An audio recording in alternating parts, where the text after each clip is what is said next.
Hello there, my name is Luke and welcome to another non-league news flash. This week there has been no transfers as the transfer deadline was last Thursday. So with no player movement there hasn't been a lot of news, but there has been some ground grading inspections this week because they happen at the end of March. So what ground grading inspections are basically is where teams that have got promoted or moved into new grounds, they have to have their ground up to scratch for that level by the end of March. And those inspections took place just this week. So Salford City and Maidstone, they've both been constructing really impressive new stands. Their grounds are both up to scratch. Poole Town has been a little bit more of a struggle for them. They've had to raise a lot of money through crowdfunding and donations, around £70,000 to be precise. And it was a race against time as well to get the upgrades done in time for the inspection. So they somehow managed to do it. It was looking unlikely at one point, but they've managed to do it. They're up to scratch now, so they're not going to be demoted down to the 7th tier again, even though they're doing really well in National League South.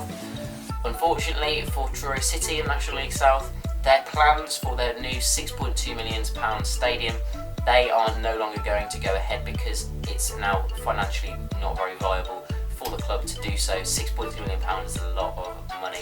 They decided against building that stadium. The lease on their current stadium, Trey Road, has run out, so they're going to have to leave at some point. The owner of the stadium wants to build houses on the ground, so it's any time now that they could be kicked out of the ground. They don't know. When they do get kicked out, they will move to Bodmin Town, which is over half an hour away by car. The ground is grade G, it needs to be grade B for National League South. So they have to personally put a lot of money into Bodmin Town to upgrade their ground, and it's just a very, very awful situation for them. Hungerford Town have also spent around about £35,000 upgrading their ground up to scratch for National League South as well. So now for the scores that happened throughout the week, and we'll start on Tuesday night, where in the Vanarama National League, Chester lost 2-1 to Barrow. York City picked up a crucial victory away at Macclesfield, that was 3-1. Torquay won 1-0 away at Solihull Moors.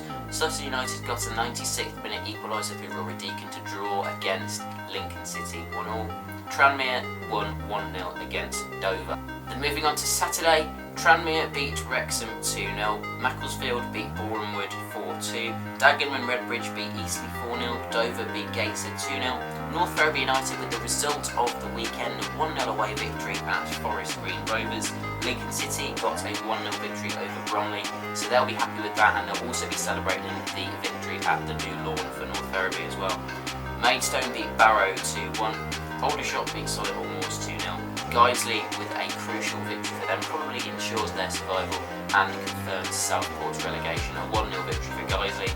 Chester beat Torquay 1-0. Sutton United lost 2-1 away at Woking, and York City won 3-0 against Braintree. So the league table now in the National League is looking a bit interesting at the top because the gap is now 0 points between Lincoln City and Tranmere Rovers, but Tranmere have played a game extra. They're both on 79 points.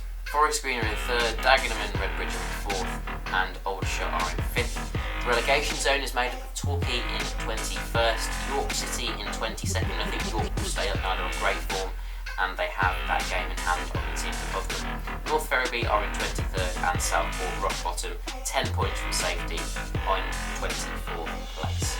Now on to the National League North, and we'll start on Monday, where FC United Manchester went to Curzon Ashton, short trip across Manchester, and picked up a 2-1 victory. Stalybridge lost 2-0 at home to Telford. Darlington beat Bradford Park Avenue 1-0.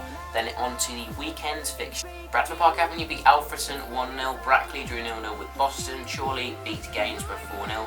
Curzon Ashton drew 0-0 with Gloucester. AFC Fylde beat Darlington 4-1. FC Halifax Town beat my team Kidderminster Harriers 2-1. I'm gutted with that result. I did a matchday vlog of it. It probably means that we are not going to win the league now. Fylde, with their victory yesterday as well, means that they're going to win the league now, realistically anyway. Quickly moving on, Salford beat Altrincham 2-1, Stockport drew 1-0 with Nuneaton, Tamworth beat Harrogate 3-2, Telford beat Worcester 1-0, FC United Manchester drew 2-2 with Stalybridge. So on to the league table, and top of the table is AFC Fylde with a 9-point gap over Kidderminster Harriers. We do have a game in hand, so it could be close to 6 points, but I still think that we've got too much to do to make up that 6-point gap. Halifax are in 3rd, Salford in 4th, and Chorley in 5th. In the relegation zone, Altrincham are now confirmed to be relegated. It is mathematically impossible for them to stay up now, so they are going down to the 7th tier. Stalybridge, they are in 21st, and Gainsborough are in 20th place.